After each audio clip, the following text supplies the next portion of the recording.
Okay, I've heard a lot of mixed reactions with this movie. Some people thought it was fun to watch, some people thought it was a dung heap stench. Let's see if the two odds would even out with this movie, shall we?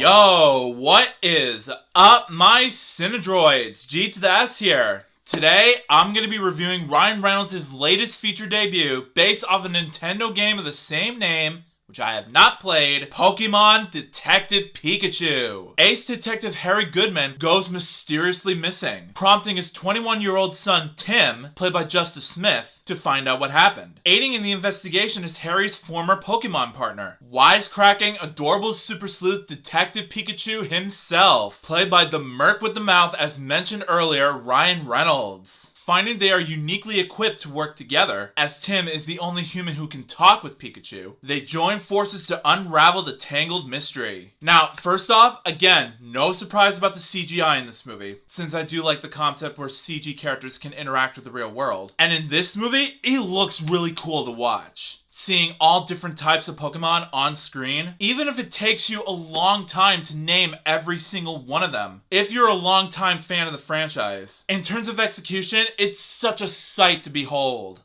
Whatever, fight me. You may call it pointless eye candy for the audience, but I think it's so cool to see every single Pokemon character all at once. To each his own, right? But still, props to the CG artists for bringing the Pokemon characters to life. Keep that going. Also, surprising no one, we all know that the camera work in cinematography, especially when it comes to the movie's use of action sequences, looks amazing. Honestly, I have no problems with the camera movements whatsoever. Now, at some point, I will come across a movie that has terrible camera work eventually, since not all movies have impressive cinematography sometimes. But for now, from what I've seen in this movie, I gotta give props to Warner Brothers Pictures, Legendary Pictures, and the Pokemon Company for making the cinematography look impressive to watch on screen. Let's see if you can keep this up from here. Now, the screenwriting in this movie, sure, it's nothing original at the very least. But that doesn't mean that it's a bad story to tell for a movie like this. Not at all. I honestly really enjoyed it. Sure, there are many twists and turns that leave you confused when it comes to murder mystery movies that are for kids. But hey, at least the mystery in this movie was way more effective than what Scooby-Doo 2 was, so you got a problem with that? Feel free to let me know in the comments. I would love to see what you guys have to say about it. Even when they develop the characters when they try to solve the mystery, it gets to the cliches that we have already seen before in other movies. Just a teensy bit. But again,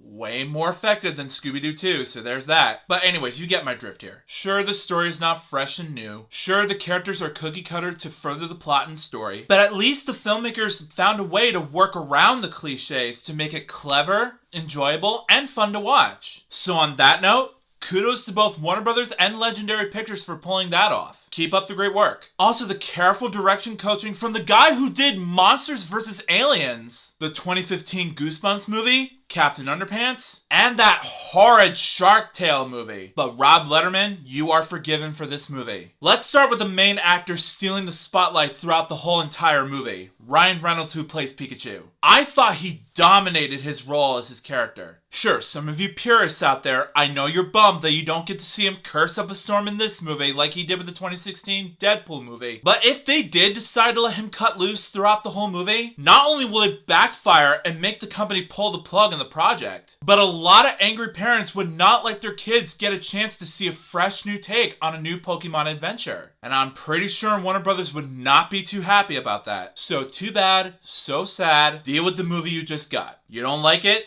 Then you have the option to not watch the whole thing yourselves. That's how it works. But still, while on that subject, in terms of comedy, you can tell he's just having the time of his life with this movie. His snappy, fast-paced delivery was on point. I also like the dynamic chemistry between both Tim and Pikachu in this movie, even when the drama and emotion comes into play. During the intense moments where the characters are in constant danger, you cheer them on to outrun them. Even in scenes where they get hurt, you feel scared for them. That's how family movies like this should be made. Again, immense props to you guys for bringing some emotion to the characters. The only problem in this film that I will address in this review is that the main villain, he was a bit obvious and predictable to what he will become by the time the film ends, but he's not really in it that much. So there's no need to complain about it, honestly. But other than that, in the end, say all you want about this movie, but I thought Pokemon Detective Pikachu was a fun movie to watch. I'd say it's at least better than Sonic the Hedgehog.